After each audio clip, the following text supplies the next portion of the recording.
Welcome to It's All About the Questions, where learning to ask the right questions can help you achieve lifelong success. Now, here to help you ask all the right questions is award-winning author, international speaker, and business strategist, Laura Stewart. Good morning, afternoon, and evening, everyone, and welcome to the show. I am, as always, excited to be here with you all because this is my favorite time of the day when I get to spend it with you and my incredible guests. And I'm so excited to have my guest here with me today. This is somebody that I adore, I love, and I haven't been able to see in way too long because, as y'all know, I have this ear injury, so I can no longer fly, and she hasn't been able to fly here. And she lives in the Canary Islands now, which is really exciting for her, not so exciting for all of us who want to physically be in her presence. So we have to take advantage of, for those of you who are watching live on the live stream, that you're actually going to get to see her. If you're listening to this on the podcast, I highly encourage you to also go hit my YouTube channel or any of my other social media, LinkedIn, wherever, and you can get to see the video as well of my dear friend, amazing author, amazing entrepreneur, one of those people that you want to have in your corner all the time. Vered Neta is here today, everybody. Please welcome her to the show. Hey, everybody. So great to see you, Laura. I really miss you.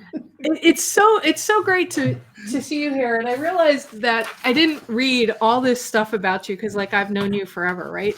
So I was looking at your recent bio, 3 countries, in 6 decades. What was it? Israel.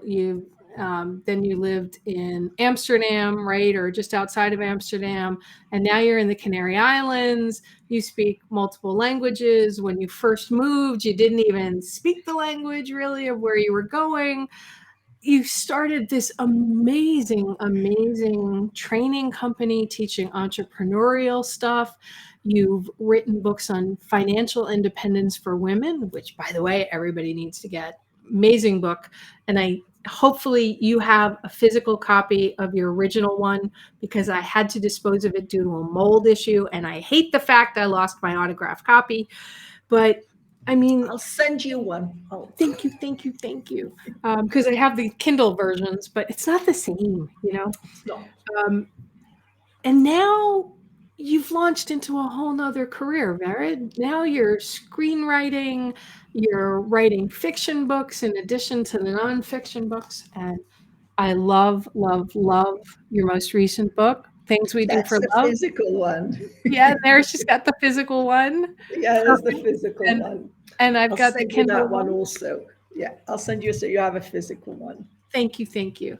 And of course, signed, because that's my favorite. Yes. So, I mean, you've won awards for being a difference maker. You focus on women.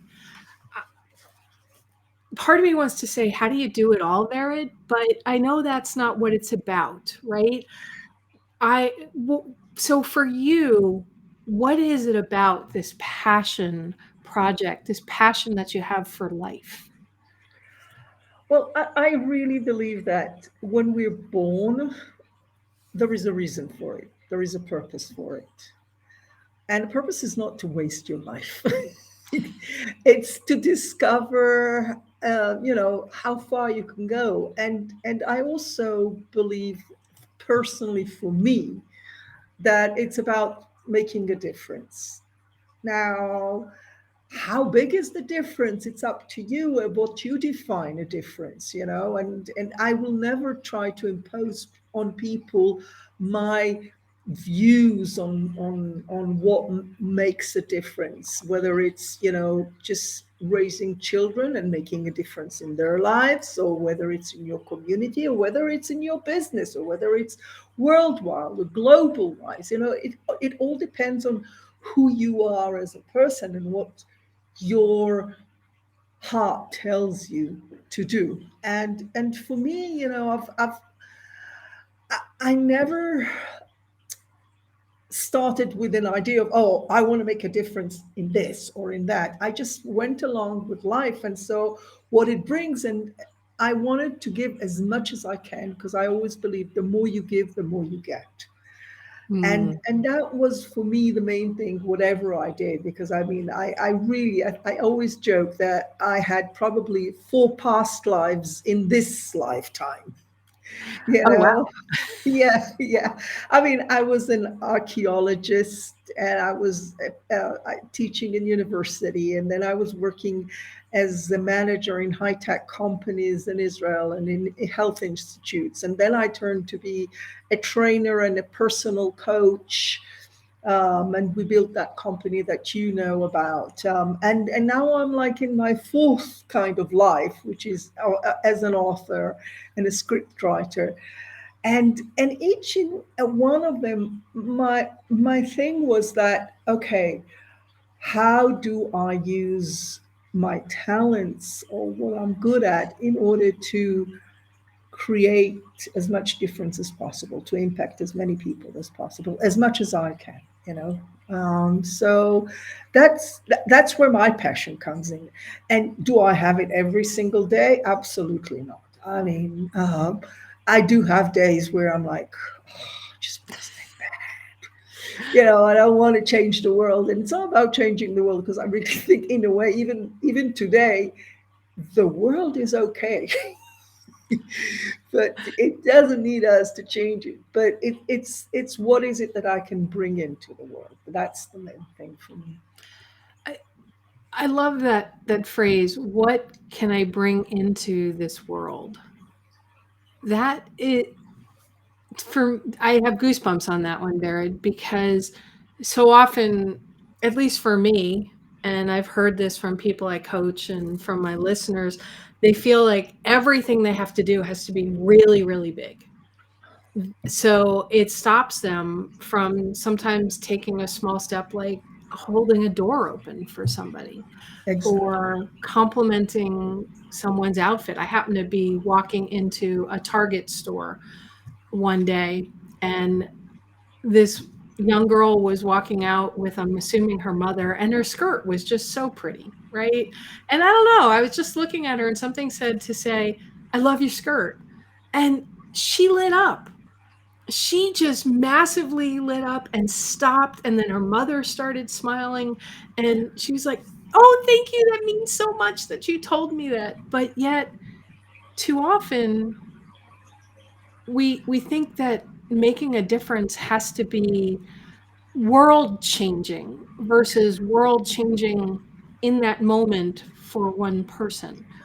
I totally agree with you. It's funny, you know, I've been a trainer for nearly 30 years. I mean, I started before anybody knew what personal coaches. I mean, coach was just football coach or basketball Right. coach. There was no what's called today life coach. There was no coaching in that sense, you know. And I was giving trainings for business people about communication. And I still remember that when I started, we used to have like, it was like 3 day training, a communication training for business people. And we had to take them for 2.5 days before we could start even talking to them about vision. Because for vision in those days were just, you know, Martin Luther King had a vision, you know, Right. or Gandhi had a vision. I'm not Martin Luther King. I'm not Gandhi, so I don't have a vision. And today there isn't a company without a vision. You know, it's the ABC of things. You know, it's certain things. And and the same thing I think today is happening with the sense of making a difference. People think that it needs to be on a global level, and like you said, and because of it, who am I to do that? And they don't start. But I love, absolutely love the Chinese proverb that says, um, even a 1,000-mile journey begins with the first step. Right. And I believe that this is what we need today. We need the first step. And where it takes you, it's to the second step. And you don't know what's around the corner. So you walk a third step, you know, and that's the difference, you know. And who's to say what makes the difference? You know, I mean, especially these days, you know, I keep saying people think, oh, we need to change the world or whatever it is, I say, don't change the world, just plant a tree. One tree. That's all. That would change the world. You know, you don't have where to plant a tree, then grow something in a pot. Grow vegetables. These tiny things that would make a difference. When a billion people would do that, that would make a difference. And that's the way I see it. It's not about those big. Of course, big would change something and everything. But if we'll wait for that, it won't help. And big doesn't happen overnight either. Big happens with Never. small steps Yeah. that build and build and build. So that leads me to a question I know my listeners are curious about. You've had numerous careers. Each time you made those changes, did your purpose, did your passion, did your mission sort of or vision change, or did it sort of morph into a different version of the same underlying one? I can't recall the previous times because I told you I was nearly for 30 years a trainer. So, I mean, I know why I became trainer because I was working then as in the biggest hospital in Israel as a manager. And I was a workaholic. I think I worked like 23 hours. I had a bed in the hospital, sleeping there. That's basically it. That's how many hours I worked. So don't remember that transition then. I was 28, 29. So I can't recall that. But I do know the last one because I woke up when I was in meditation one morning and I recall that I was sitting there. I mean, it was we moved to the Canary Islands. I mean, and by that time, we still used to fly back to Holland to give our trainings every 6 weeks. And I noticed that every time I had to go on the plane for the 2 weeks or 3 weeks in Holland to give the trainings there, I became sick. And I'm never sick. And it wasn't sick that it was like my throat or my bones. At the beginning, just say, oh, it's the age, and things Right. like that. But when it became kind of repetitive, I was sitting in my meditation and I was going, looking, why is this happening to me? And then I realized that for nearly 30 years, I'm doing the same thing. I'm a trainer or a personal coach or a mentor. I was also running the company and we had at that time 48 people, employees and so on. But I was looking at it and I was saying, one of the sentences that I always tell people is you either grow or die. Every organism on this planet, they either grow or start decaying, meaning dying.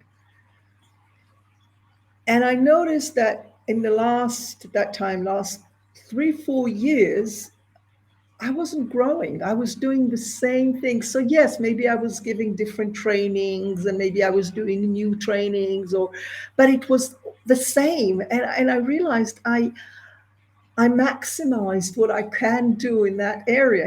Tomorrow you tell me to give a training about fixing bikes. I don't know anything, but I could do that because I'm good in presentation and I'm good in being on stage and I'm good in creating a curriculum that people could follow and get excited and teach them that.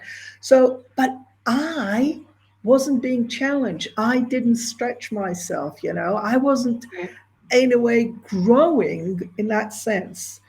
And I stood up from that meditation. I came to my partner and I said to him, it's the last year. We're going to finish this year and I'm going to stop being a trainer. And he goes, and then what would you do? And I said, I don't know. I don't know yet, but I knew that I had to stop it. I didn't say, okay, I'm moving to something new. I needed to stop first before discovering what's my next step. Okay. And then I had a few months to look, okay, all right, so I'm not doing it. What is something that would still challenge me, that I'm interested in and that would challenge me? And I looked and I realized if there was one area in my life that I was um, could challenge me was writing. I'm dyslexic, heavily dyslexic. I can't write anymore in Hebrew, which is my mother's tongue, because I think in English, but I'm a non-native English speaker. So my English is good for expressions, but to write it, and being dyslexic is not in it. Also, I noticed that I had so many non-supportive beliefs about writing because I was told from an early age that I'm not good in writing, that I shouldn't write, that I should be more presenting things, you know. So I had all Do you those. see the look on my face of like, oh my God, she's an amazing writer. I've always loved everything I've ever, even an email that you've sent, I've loved. But yet, to the outside world, you always seem so supremely confident that you have it all together, that your writing's perfect. So to hear for my listeners that you have those doubts, Oh, that's huge. Thank you for sharing that. oh my God, I have so, I mean, really, it's on top of that. I had for many, many years the belief that I'm not creative. Okay, so I worked on that because I realized with the years, with the personal development courses that I've done and I've been giving and everything, Right. that of course I'm creative, that all human beings are creative. It's our nature. I mean, I used to say birds fly, fish swim, human create. You know, it's our nature. It's not that I'm not creative, but underneath all that, there was, yeah, but I'm not really creative in the art kind of things, you know. So writing was a big challenge for me, and I said again to my partner, to Jonathan, my partner, that you know what, if there is one area that could challenge me, will and definitely take me out of my comfort zone, is writing. And And he not just says, writing, you went into screenwriting. exactly. But then I said, but I can't write the whole book. I mean, a book is like 300 pages. I mean, I'm not able to do that. So, and I love movies. I am a movie buff. Really, I'm hooked. If it was up to me, I would sit the whole day and watch movies, you know.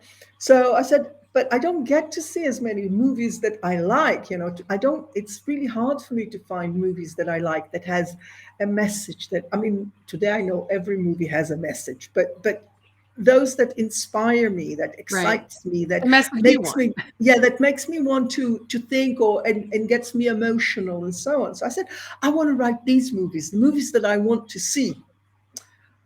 So then I had to go and learn what is script writing, what is writing. It's a whole craft, and then I discovered that I chose the hardest profession ever, Yeah. ever, because when you're a writer, especially when you're a script writer, nothing is in your hands. It's not in your control whatsoever.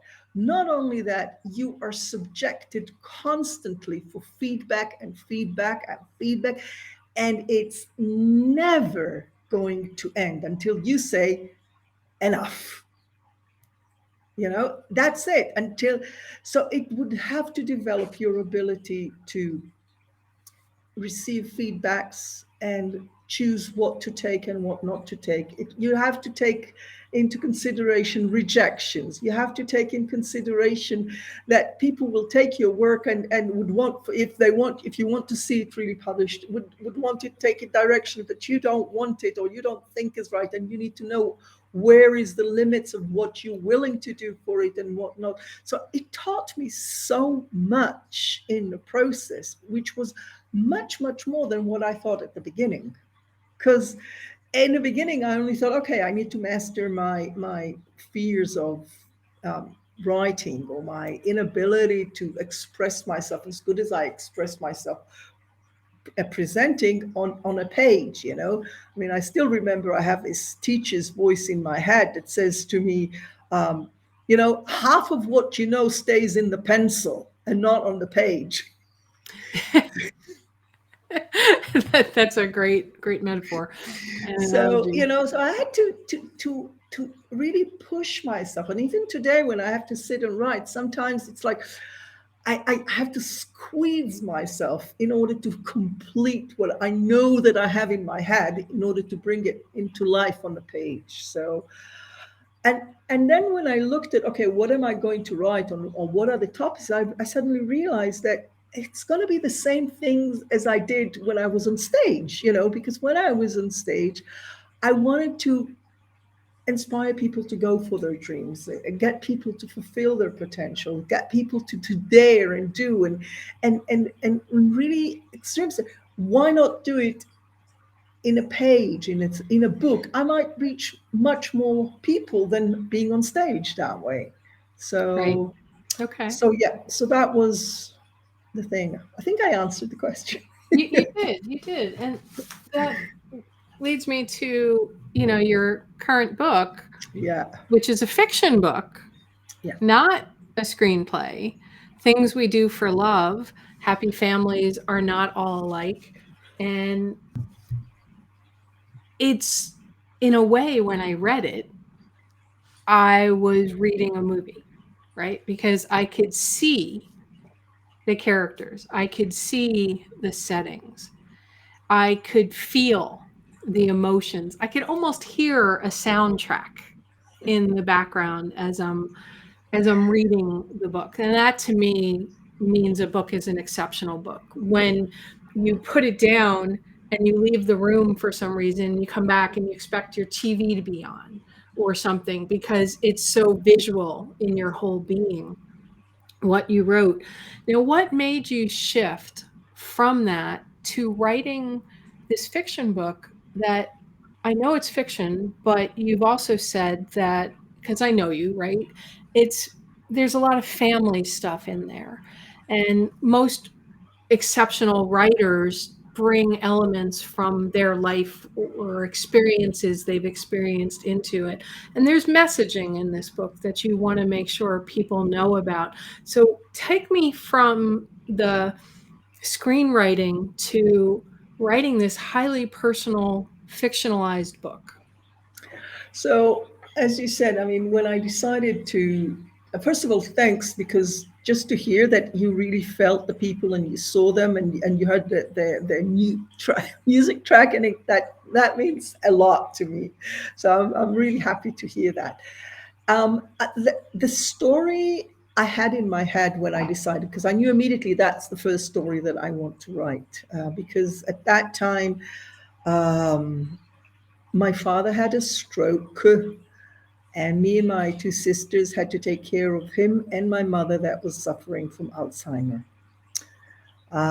So we had to start taking care of them. And the process brought us so much together that and my sister were so amazing that I felt that this is a story that is so universal today.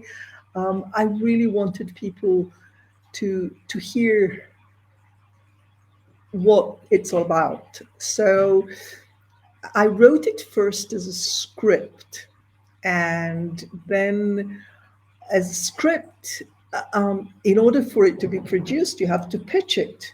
Now, pitching, I know I'm very good at pitching. So I pitched it for nearly a year and a half, endlessly, and the feedback was fantastic. They read the script, they loved the script and everything, but it wasn't the right time for them. They were looking for something else. They don't have the budget, all these kinds of reasons that are not in your hands. That's why I'm saying that script writing is one of those um, ungrateful professions that if you want to break into it, it's tough because nothing is really in your hands. It's not in your control. Okay. Okay. If you want to produce it. So after a year and a half of trying to pitch it and to get it somewhere, and I improved it. I mean, I would get some feedbacks and I would improve the script, but basically everybody told me it's a good script, it's a good story. So then my mentor said to me, "Listen, why don't you turn it into a book? Because if you have a book and it sells, then you have an IP, and then because the show business and the movie making is a very expensive business, they're afraid to invest in something that might not be liked, might not go well. Exactly. It makes sense, but if they have a book that is already being sold, which means there is an audience for it, you have an advantage on any other things after that. So I turned it into a book because, you see, the book deals with it's a family saga, but for me, the main thing that was really important was to help those people that were like in my position of taking care of elderly parents, and especially with Alzheimer and dementia. I mean, dementia and Alzheimer are a devastating disease, and They're and they horrific. and they can break families, and it's really tough to see a loved one or even somebody that you don't want, but to see them going through it. However, from the process at least that we went through, I discovered that if you look at it a bit differently, it could create such an incredible tight bonding in the families that it's worthwhile focusing on that than on the devastation of the disease. Because I mean, the disease strips the person of their personality and their memories, and they slowly or sometimes quickly go into this black hole where they're just a shell of who they were once. I mean, I can see my mother. I mean, we've been taking care of her now nearly for 15 years. I mean, she doesn't speak nowadays. She can move a bit, but mostly she's in a wheelchair and everything. So and she used to be a powerhouse, and she was huge in talking, and she doesn't speak today. And but what happens is that it strips it from the personality, and then what's left is the essence of a human being. And that essence is so pure and so beautiful that it's impossible not to love and not to fall in love with that person. And especially when relationships are not good, when you're willing to look at it, it just shows you that it's the personality that maybe stood in your way of your love flowing to that person. And when that is taken away, it's a joy to see it. It's so beautiful. It's so fragile. It's so vulnerable. It's so incredibly beautiful that it's great, you know. Yeah, as So long as you're able to shift the way you're looking and reacting to the person, exactly, because too often you focus on, I've lost that person, or I don't want to take care of this person because I had a horrible relationship with them. And now why should I have to take care of them because they were not nice to me, but now their personality's changed? Or this was always a really sweet person and now all they do is scream and yell. And there's, so many different dynamics that happen with Alzheimer and dementia patients and families, that the way you just described it, it says, okay, maybe the person who's now the caregiver needs to let go, which isn't always easy, Vered. listen, letting go is never easy, Yeah. especially for us control freaks people.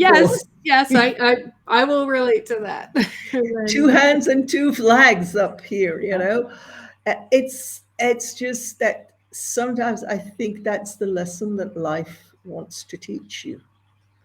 And I totally agree with you. First of all, Alzheimer and dementia have all different stages in it. It's not right. one thing, it has different stages in it.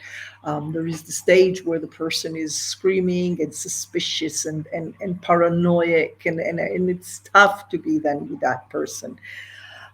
So I totally agree with that, but that's the reason why I wanted to write that book. If I could reach those people, and today we know that there are about, I think, 53 million people suffering from dementia and Alzheimer in the world.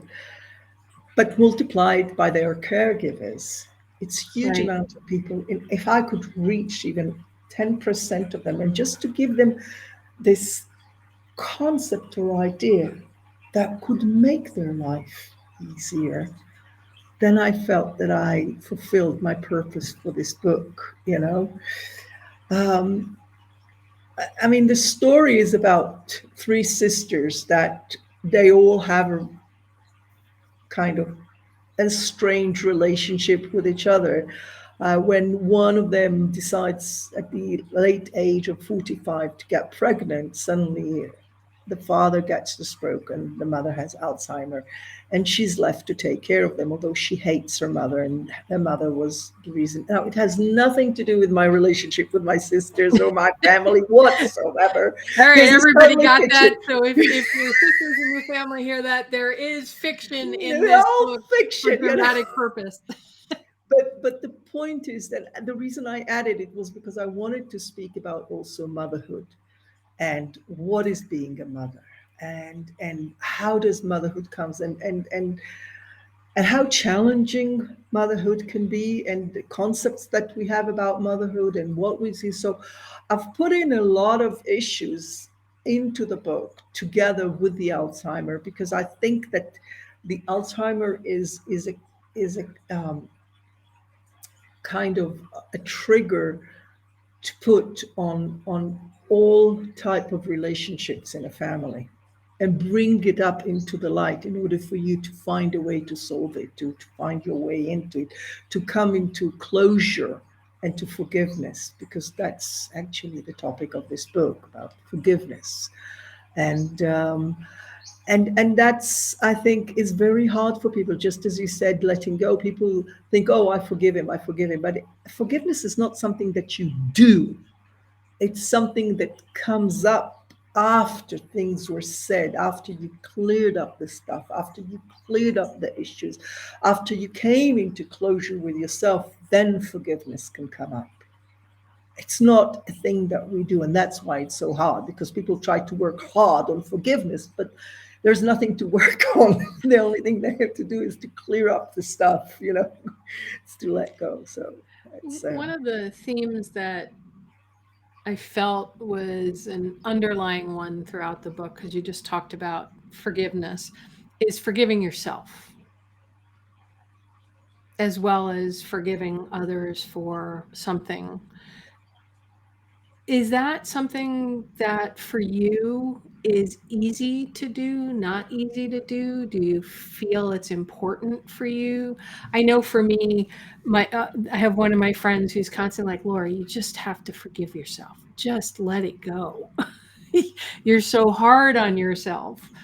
And forgive yourself that you couldn't do everything you thought you should do. So I'm curious your perspective on that, because I noticed that, whether it was on purpose or not, as an undercurrent through the book. I think one of the reasons I didn't tackle the issue of forgiving yourself directly in the book is because I know how hard it is. I mean, especially for women my age, our age, you know, in our 60s, we grew up thinking that we need to be super women. And if not superwoman, then, you know, you can do everything. You know, we grew up on you can do everything, which meant underline, you should do everything. You should be everything, you And know, do it you, perfectly and of course, oh, wait. Of course you need to with be perfect grace with and grace feminism. and pose and not, but you know, I just saw Barbie, the movie, and I think the best part is the monologue of America Ferrera, where she says to Barbie, it's so hard to be a woman. It's so contradicting to be a woman. You have to be this and that and this and that, but you shouldn't be.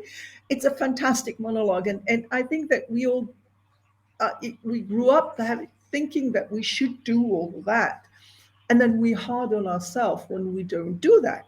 And then we are even hard on ourselves because we are not able to let go. And then we are hard on ourselves that we don't forgive ourselves. And we should forgive ourselves, but we don't forgive ourselves. We should hard on ourselves. Have to be. And It's exhausting, isn't it? it's exhausting. So I think, I mean, I keep hearing this sentence that a teacher of mine used to say. I mean, he's long, long gone, moved on already in 2001. He was one of the first ones in the personal development movement. You know, he was part of Abraham Maslow first group of human potential, you know, this kind of a pioneer thing. Right. And he said, what we don't realize as human beings is we're just in the oven. We're still in the oven, meaning we're not yet done. It's true. We're still baking. We're still baking. The cake is not ready yet. So that's what I feel about, you know, when I start being hard on myself and I need to forgive myself, but I don't always forgive myself and everything. And I still remind myself, okay, it's a work in progress.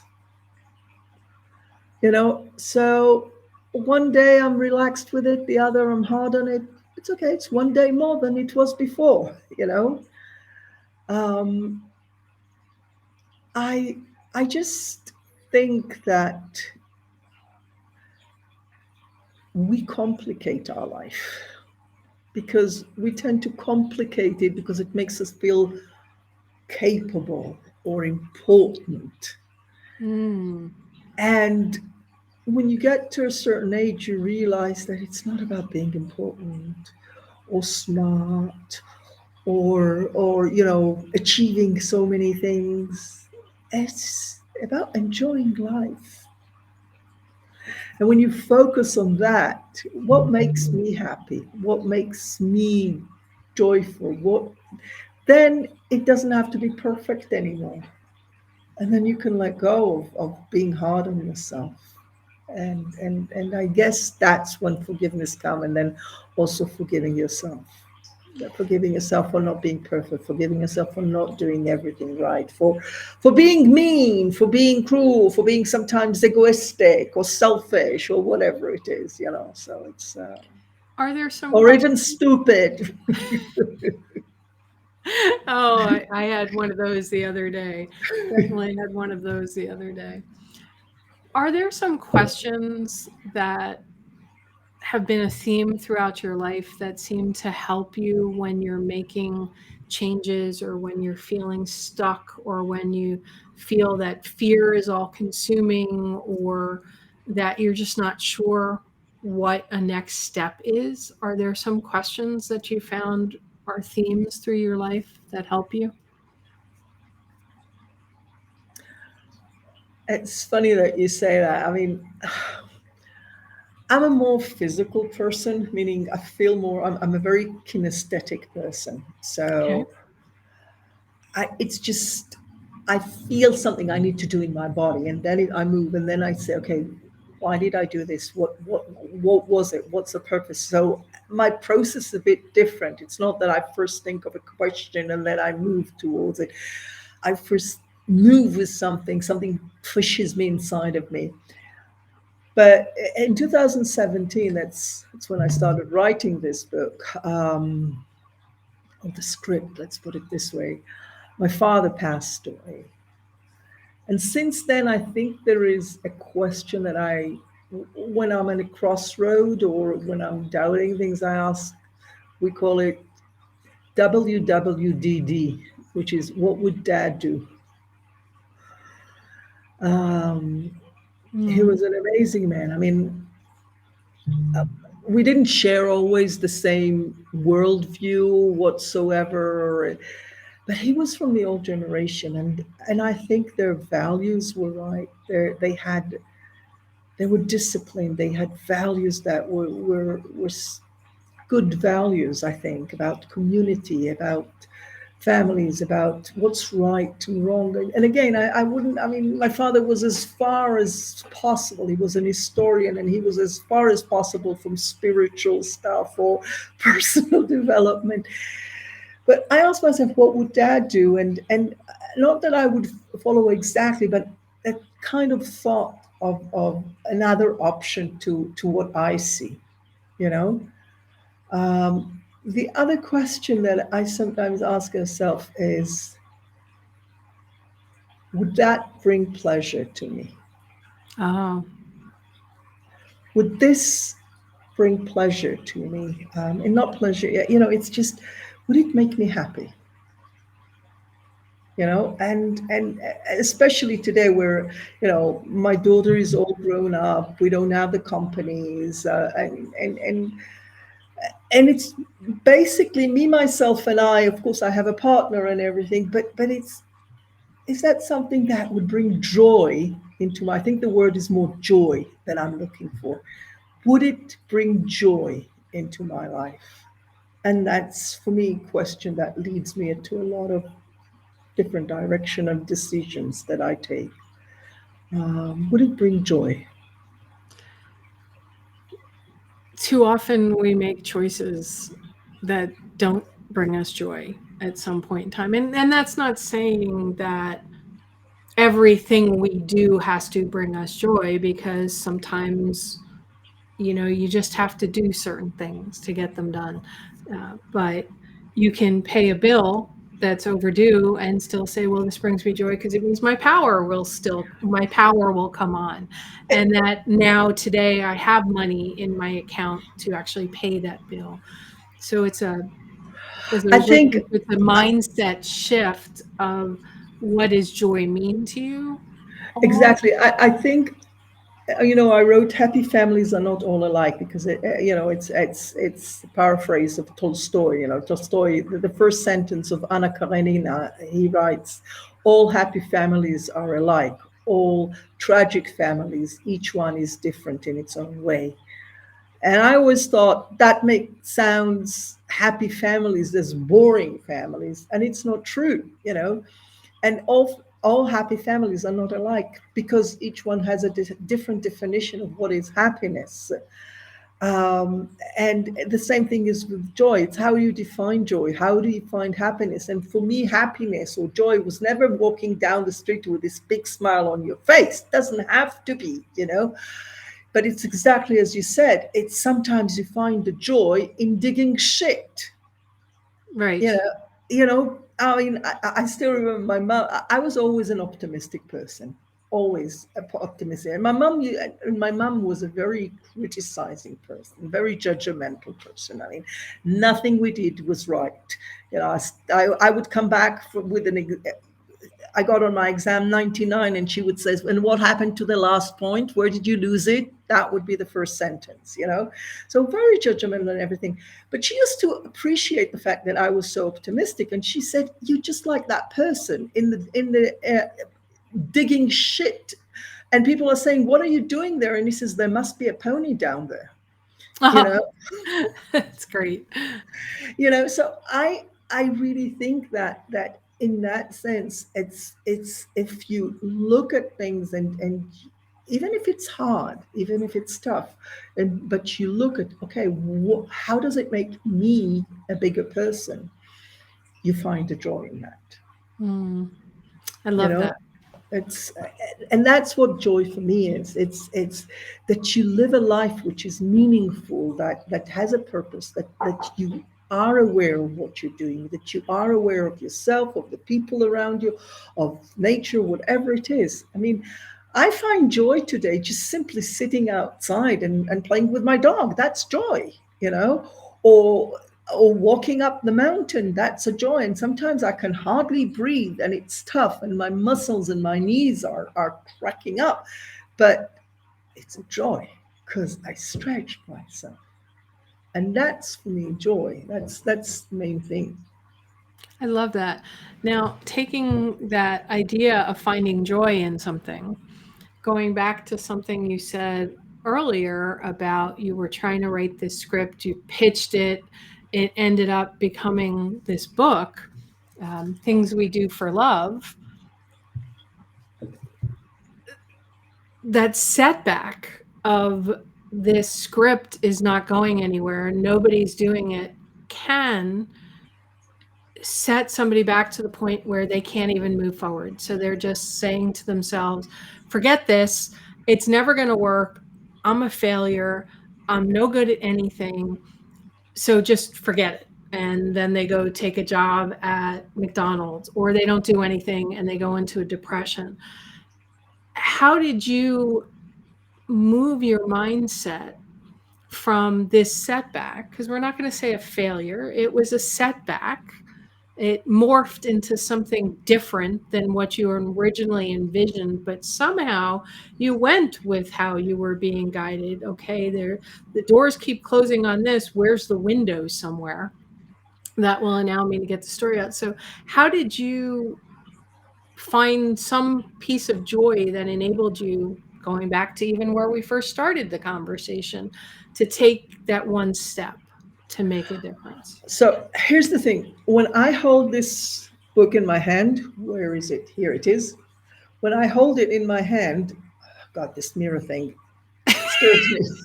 If you don't do the mirror thing, though, then the words on your book are I, backwards, and I nobody can know know, what you're all I know, about. I know. That's why I'm saying, but You'll get used to it. I'll get to you. It's exactly the answer to your question. Okay.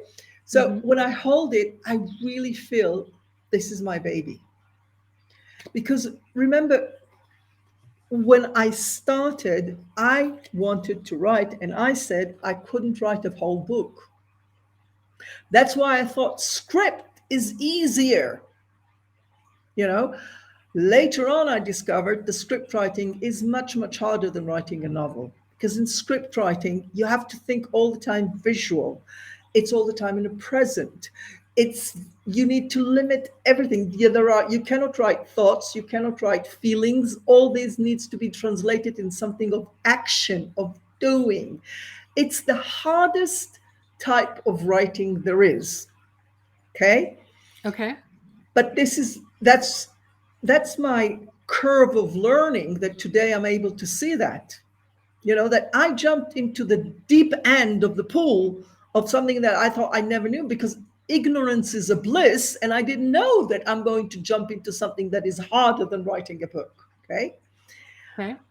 So I think that for me, one of the biggest kind of energizer every time I would get a rejection and a no and another rejection. And it's also money, because for those pitches you have to pay. So you don't pay a lot, but when you have 20, 30, 40, 50 of them, it adds up. Yes. It adds up. And you get a rejection after rejection after rejection. Then, it builds up at a certain point. But then what I realized was that, hey, you jumped into the deep end when you didn't even know how to swim, and you swam. So obviously you have a talent for it. Not only that, I think one of the most important things that in any change that you take, in any place that you're doing something new that you haven't done before, is find a community that would support you. Create a support group for yourself. And I found an incredible support group online. I mean, I found a fantastic mentor and a coach, became a friend of mine. I found a community that is supportive, and really, I was, in that sense, I was lucky, because I somehow fell upon a community, a group that is only about positivity. They won't tear you down. While I saw other groups of writers and script writers where they tearing each other, it's horrendous how they tear each other. While this group is all about supporting and encouraging. I mean, we have this, it's called Monday Mini Win, which where people can post. I mean, and it's really, and that's why it's called Mini Win. It's not about I won the Oscar, or somebody commissioned my play or my script, or I have a publication, whatever it is. It's just a mini win. I spoke with a producer, or somebody was interested. These tiny things, those small steps, because when you cheer up the small steps, the person will reach the finish line. And for me, I think that was another big lesson that I learned, is find a community that would support you, build a support system for yourself to do it, because it's a hard work writing. We have this, ideas of writers, Stephen King, J.K. Rowling's, or whatever it is, that it's Stephen King, on the other hand, he actually says it's a work. I treat it as a day job. I get up at 9 o'clock. I'm in my office, and at 5 o'clock I stop writing. That's not the way I work. I cannot sit from 9 to 5 and work and write. No way. I'm not able to do that. But he also says you need to find your way of writing. Exactly.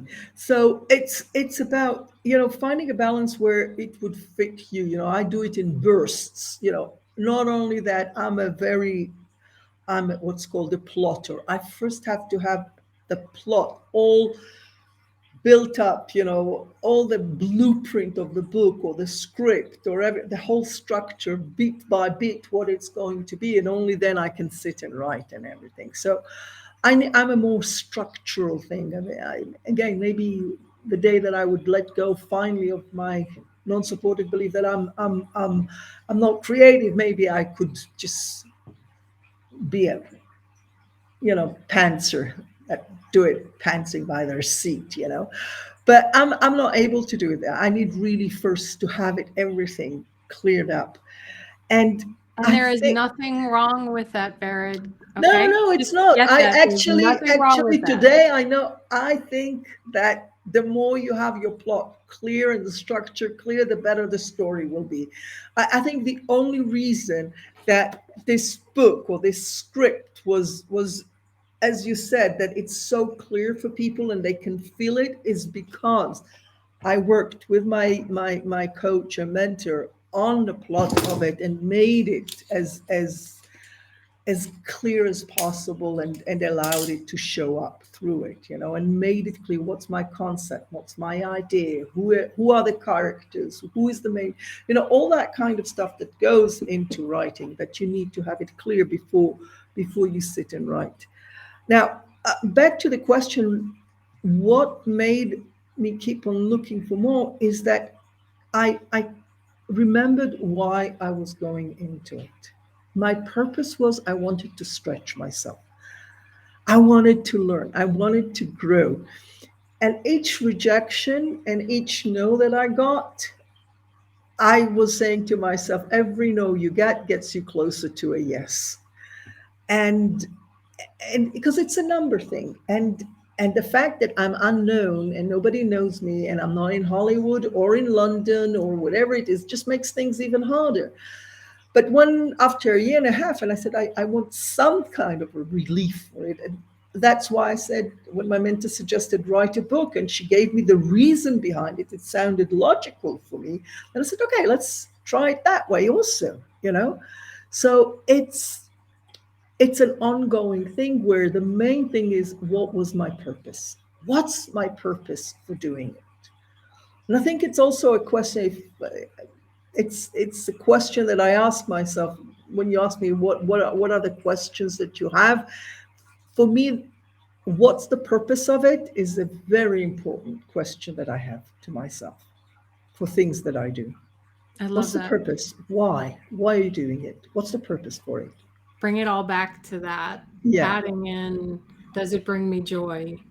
Some form of joy, might not be the typical thing of joy. And what would your dad do? Those are really great things. I mean, the name of my book is What Would a Wise Woman Do? Because that always helps me go, I don't know all the answers. I don't even know all the questions. So let me just throw it out there to somebody with a different perspective and wiser than I might be in that situation. I love that. So let's tell people how they can get a copy of your book, how they can follow you, because I know you have another book coming out in December of 2023. Yeah, for Christmas. Yeah, December 21st.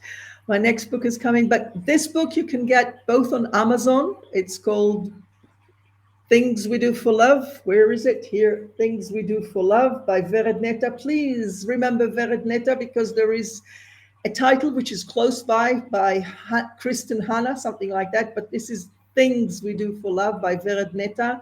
You can get it on Amazon. You can get it on Kobo if you have Kobo. You can get it even in Barnes & Noble if you have one of those still existing. So you can get it. But also, if you go to my website, veredneta.com/get-my-book-and-more,